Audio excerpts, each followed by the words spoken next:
Welcome back to Learning Photoshop in a Year, day 162. Let us talk about the Remove tool. I copy this original here. Let me call that copy, and I've used Ctrl-J to create the copy. Let's say we wanted to get rid of this person here. We can try many different things. I've already shown you the clone tool, the healing brush tool, and also generated fill.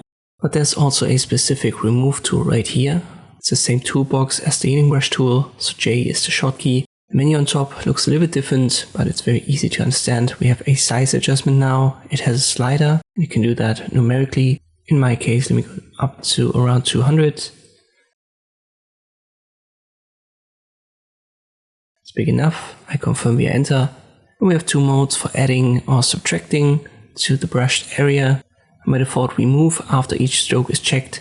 So when you release your selection, it's going to start directly. What you do now is you simply paint over what you want to have removed.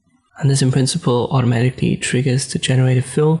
So it's going to work in the background and tries to fill the area now, which is usually content aware. Sometimes you get results that you don't necessarily need, for example here. So you have to go over that again. Just left click drag. And now it's somewhat fine. You can see not all details are perfect here for this line of the tiles. Or when you don't know, you wouldn't realize there's something that's a little bit off.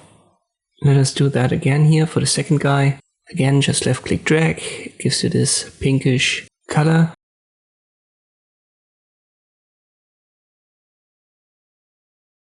And when you release, it's going to start automatically.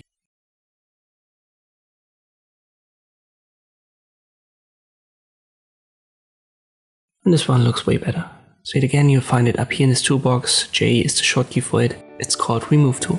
Hope this video was helpful. Thank you for watching, and I'll see you next time.